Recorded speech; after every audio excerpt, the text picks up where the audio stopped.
Olá, mais uma vez aqui estamos com o nosso programa Alinhando os Ponteiros e alinhando a nossa fé junto com a ciência para glorificar a Deus, alinhando o nosso coração dentro da verdade das Escrituras, alinhando a nossa cosmovisão da maneira correta, como o Senhor nos mostra nas Escrituras ao longo das gerações, mostrando que Ele é o caminho, a verdade e a vida.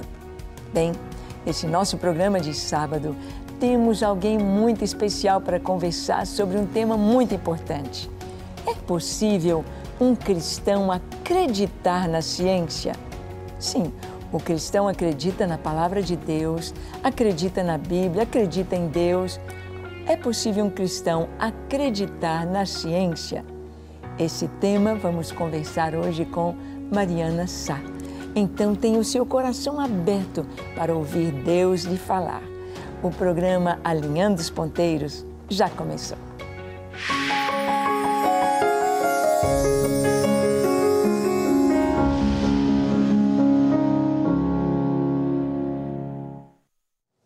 Muito bem, queremos conversar sobre este tema tão importante hoje. A ciência, a Bíblia, nós já vimos que elas não se contradizem. Mas você vai para a escola, os meninos vão para a faculdade, as crianças já começam desde cedo a aprender ciências, a aprender sobre as perguntas básicas da vida, sobre as sugestões da origem de todas as coisas, do universo, da vida, do planeta, do ser humano. E a ciência tem tantas respostas, vamos dizer assim, hipóteses, teorias. As teorias que aí estão tão vastas, tão grandes, vindas de todas as partes, cientistas buscando as respostas para a vida. E será que a ciência, de uma maneira geral, ela está com a verdade? Será que o cristão pode acreditar na ciência, tudo aquilo que ele está recebendo ali na escola, no ensino fundamental, no ensino médio, no ensino acadêmico superior? Será que o cristão pode acreditar em tudo que a ciência diz? Haverá uma verdadeira ciência e haverá uma ciência que está tateando, ainda procurando as respostas? Em que o cristão deve crer? É muito importante que cada jovem, muito importante que cada adolescente, é muito importante que cada líder na igreja esteja aberto para compreender aquilo que a ciência traz e que está batendo direitinho com as Escrituras. E aquilo que é apenas hipótese, conceitos que podem passar por não serem comprovados. Então, nós queremos conversar sobre este tema e alguém muito especial, nossa querida Mariana Sá, aí está para falar conosco um pouquinho sobre isso. É possível, Mariana, um cristão acreditar na ciência? É com você. Olá, pessoal, tudo bem? É um prazer estar com vocês aqui novamente no Alinhando os Ponteiros, para falar mais um pouco sobre fé e ciência, que é um assunto que, na minha opinião, é um assunto muito relevante diante do quadro que vivemos no nosso país hoje.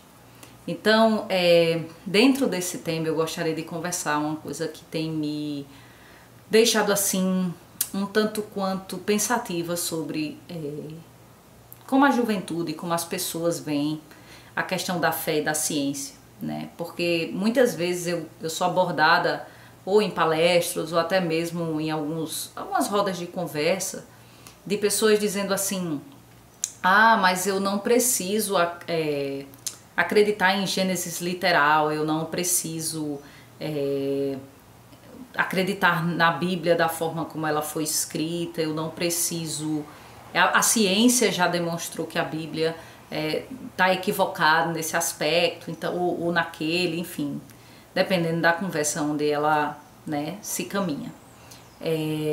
Mas o que eu acho mais interessante é que as pessoas falam sem analisar os fatos, né?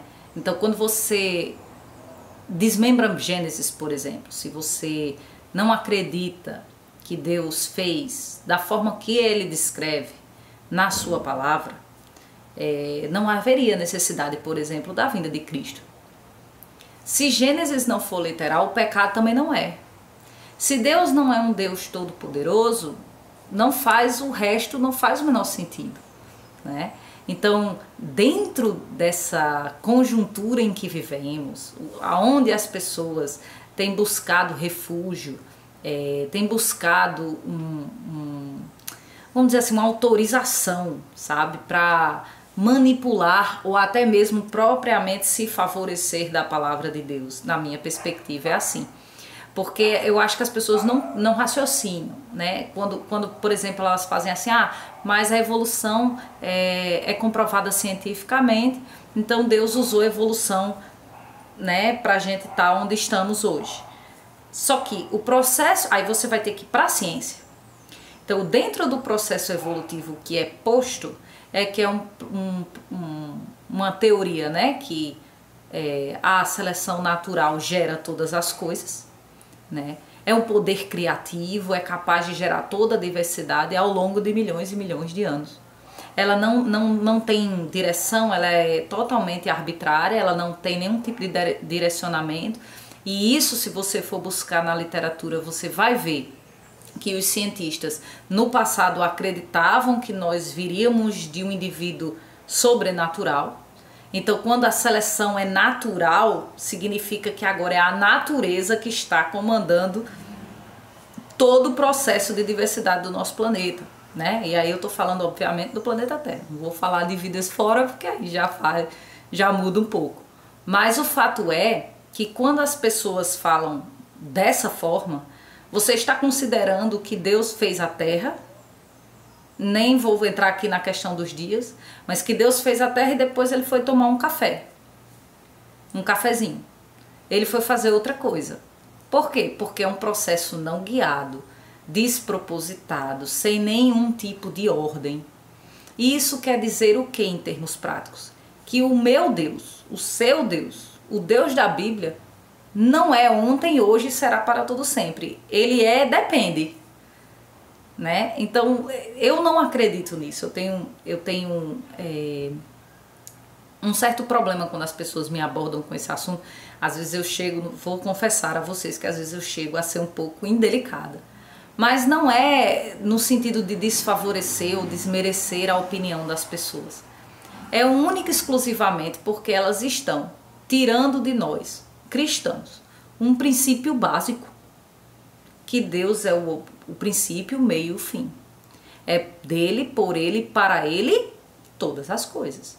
Então, se ele não é tudo, se há algo na natureza, na criação, que possa se mover sozinho, sem a autoridade, né, de Deus, não haveria necessidade de Deus. Deus já não seria mais todo-poderoso, tá? Então, quando as pessoas dizem isso, ou quando dizem, não, mas veja, a evolução é um fato. Eu não tenho nenhum problema em ser cristão e acreditar na evolução. Meu irmão, deixa eu lhe dizer uma coisa. Ou você é cristão, ou você acredita na evolução. Poxa vida, Mariana, é o que eu acho. Não há possibilidade de um cristão genuíno, um cristão que foi resgatado, que entende a palavra de Deus, que entende o poder da sua palavra, que entende o poder e a onisciência, a onipresença, a onipotência, né, os 3 maiores atributos de Deus, e achar que ele não iria comandar parte da criação, que ele ia deixar processos naturais e leis da natureza darem conta daquilo que ele fez. E eu não acredito nisso, pelo poder da sua palavra, pelo que ele nos mostra através da vida de Jesus, pelo que ele nos mostra no dia a dia, todos os livramentos, todo o cuidado de Deus nas nossas vidas. Então, se ele toma cuidado da minha vida hoje, a que dirá no início?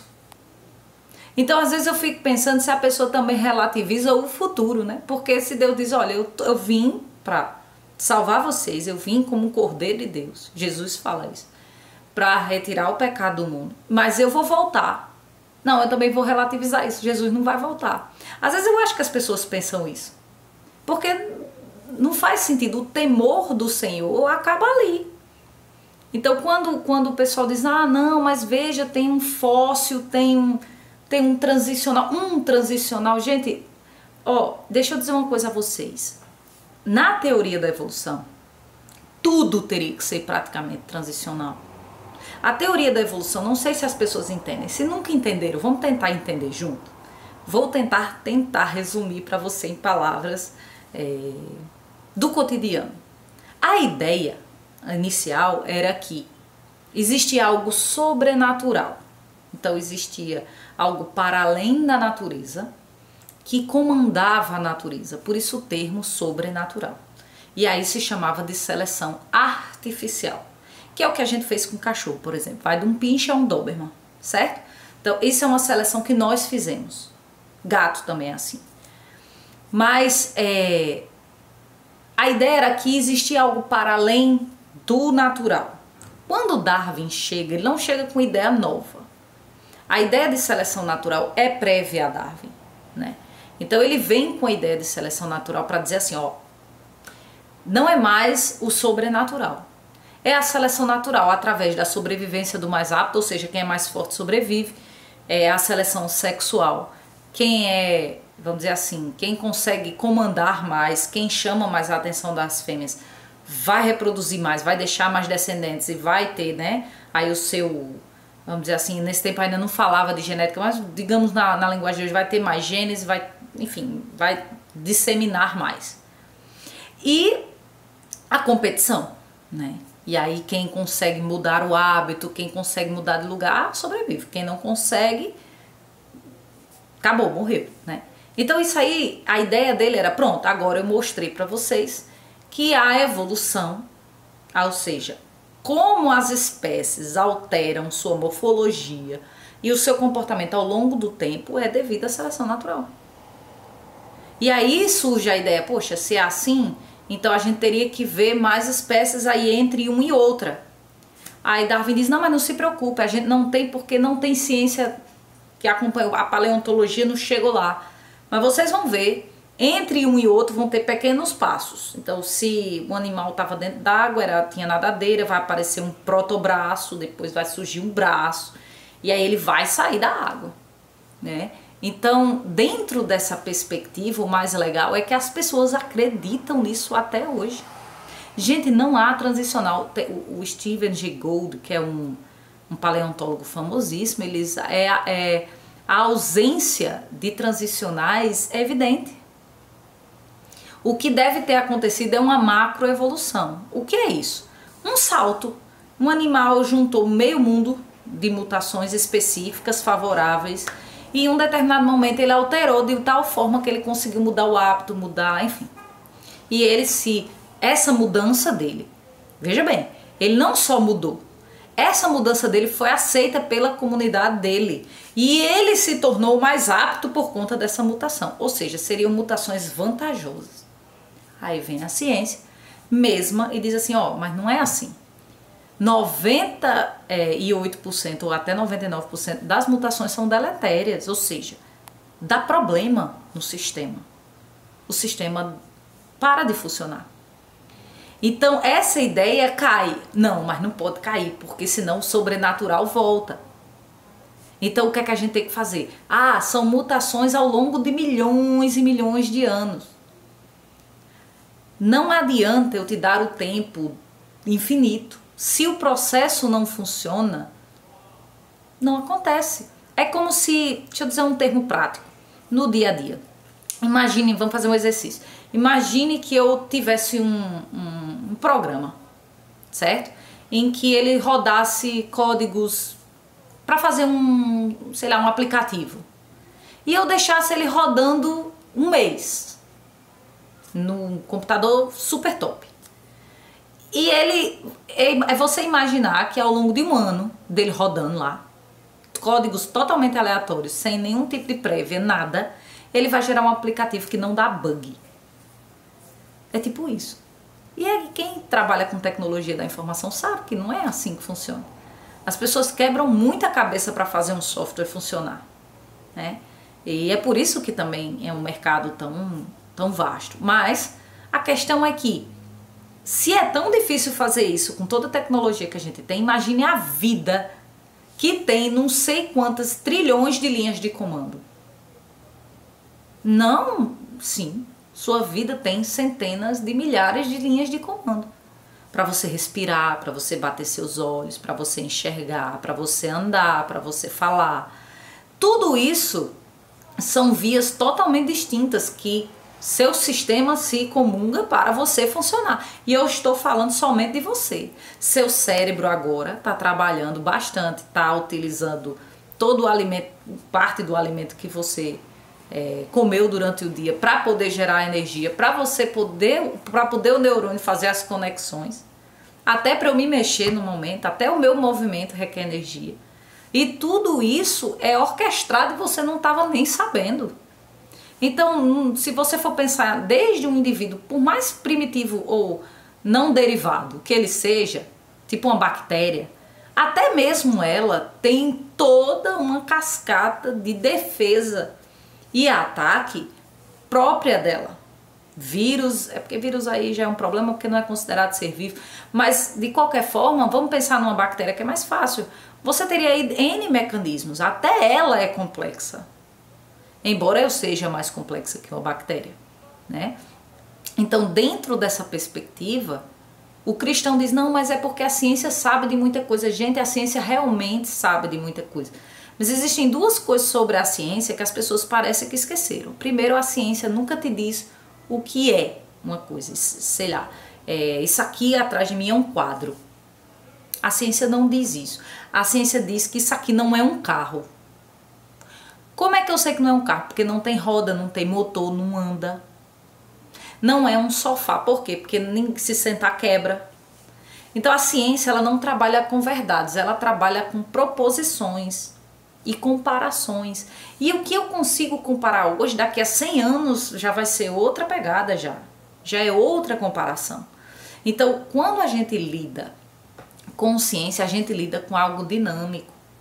Eu tenho para mim que a biologia que lida com a evolução, ela travou porque não anda mesmo. Se você for pensar a bioquímica, a fisioterapia, por exemplo, vamos supor, não sei se é o caso, mas tem centenas de pessoas me assistindo. Então, se você, por exemplo, é um dentista, um cirurgião dentista, você não precisou aprender sobre evolução para fazer um canal. Um fisioterapeuta para fazer uma reabilitação muscular, sei lá, agora teve a Copa, né? Então, deu rompeu lá um ligamento para poder fazer a fisioterapia. Precisou saber da evolução? Não precisou. As ciências, a maioria delas, as que mais avançaram, principalmente na área médica, não vou nem falar das demais, elas nem deram conta. Sabe por quê? Porque seu sistema imunológico ele é pré-programado. Como assim? O seu sistema é programado para que durante a infância você tenha contato, isso não é só você, tá? Todos os animais. Para que durante a sua infância você tenha contato com micro-organismos e forme o seu sistema de defesa. Tem um sistema que tem memória e tem um sistema que não tem memória. Tem um sistema que faz a vigilância apenas das células. Tem sistemas que só fazem a vigilância do espaço fora das células. Então é um mundo inteiro de células que você pode estudar, que tem especificidades para cada uma das coisas. E o que é que isso quer dizer em termos práticos? Como é que o primeiro indivíduo conseguiria sobreviver? Sem que houvesse um sistema imunológico, ele ia morrer. Se você for, mesmo pela escala evolutiva, o mundo é dos micro-organismos até hoje. Então ele ia morrer se ele não tivesse nenhum tipo de defesa. De onde é que surgiu as células de defesa? Se são células que são diferenciadas, ou seja, elas mudam depois de formadas. Se são células que vêm de estruturas como a medula óssea, que é uma região totipotente, que as pessoas falam, né, de células-tronco. É uma célula-tronco. É uma célula que consegue virar uma hemácia, uma plaqueta, um linfócito, um neutrófilo. Gente, é um universo de coisa dentro de você. Eu não estou nem falando do universo todo. Eu estou falando de dentro de você. Então, quando a gente vai tratar disso, fica evidente que há algo para além do natural.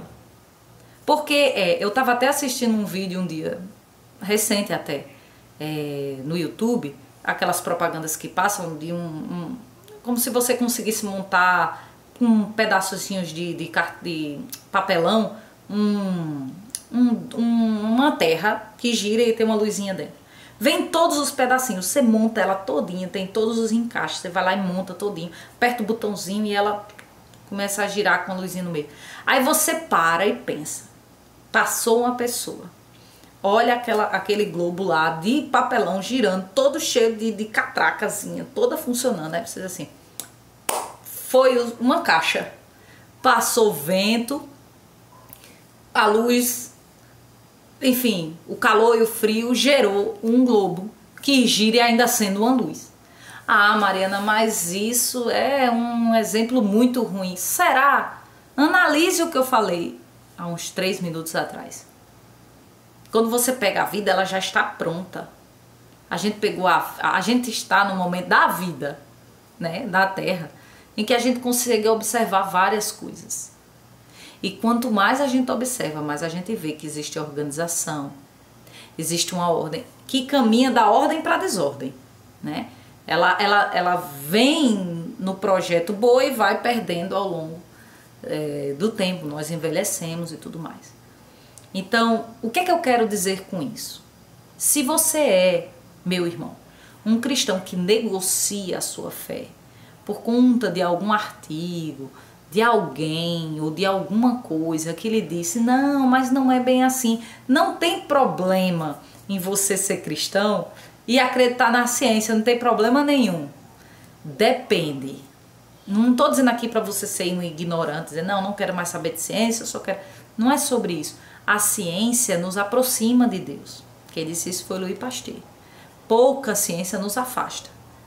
Todas as vezes que eu vejo um artigo, ou que eu vou dar uma aula, ou que eu vou falar com alguém sobre alguma coisa biológica, é um universo de coisas fantásticas que não há, na minha visão, possibilidade de ter surgido de forma aleatória. Não há. E eu também não acredito que haja uma possibilidade de Deus ter guiado a evolução, eu ter utilizado um mecanismo que leva ao caos, sabe? Não consigo também acreditar nisso. Então eu quero encorajar você a ler mais da palavra de Deus, a estudar mais, a conhecer mais, se aproximar do nosso Deus. Quanto mais difíceis são os tempos, mais a gente deve se aproximar de Cristo. Então isso tem se tornado muito evidente na minha vida e eu queria deixar isso para vocês. Agradecer mais uma vez o convite e estar aqui com vocês novamente. Deixo aí a palavra com a pastora Ângela. Foi um prazer, gente. Um abraço e até uma próxima. Muito bem. Mariana é um docinho de menina para a gente conhecer, conversar. Uma excelente professora. E tem se aprofundado mesmo na ciência, buscando ser excelente cientista na área da biologia. Tem buscado glorificar ao Senhor com a sua fé, com a sua segurança espiritual. É disso que nós precisamos nas universidades. Precisamos de professores cristãos com a consciência de trazer para os nossos jovens a verdade. Porque se eles são levados pela mentira, por conceitos enganosos, eles vão firmar as suas vidas sobre estes conceitos e vão ruir no passar a sua vida. E vão desmoronar quando as tempestades vierem. Se o jovem ou qualquer um de nós, qualquer pessoa, não estiver firmado, fundamentado na verdade, ele se perde. E se perde de maneira tão drástica, muitas vezes sem volta. Vamos firmar nossa fé no Senhor. A verdadeira ciência anda lado a lado com as Escrituras. Mas aquilo que não está comprovado, deixe de lado. E vamos segurar a verdade. Vamos orar ao nosso Deus, ao Deus que é a verdade. Vamos orar. Feche os seus olhos, curve a sua fronte e deixe que Deus te ensine, deixe que Ele fale com você agora. Vamos orar. Senhor, eis-nos aqui em Tua presença. Abrimos o nosso coração para Ti, Senhor. Te amamos, Te queremos acima de todas as coisas. Que a Tua verdade, que a Tua paz, que a Tua justiça, que a Tua alegria, que a verdade do Senhor brilhe em cada coração agora. Cada pessoa que nos assiste agora possa ter, ó Deus, o vislumbre da glória do Senhor, o vislumbre da Tua verdade sendo absoluta e maravilhosa e inquestionável. Tu és o Criador, Tu és o Senhor da vida, Tu és o grande eu sou, Tu és o Deus eterno em quem nós confiamos. Te damos glória, honra e louvor e queremos viver para Ti todos os dias da nossa vida. Abençoe cada um que nos assiste com a Tua paz, com a Tua verdade. Em nome de Jesus. Amém, amém e amém. Graças a Deus. Fique firme na convicção de que o nosso Deus é a verdade e de que a verdadeira ciência caminha lado a lado com a Bíblia. Deus te abençoe.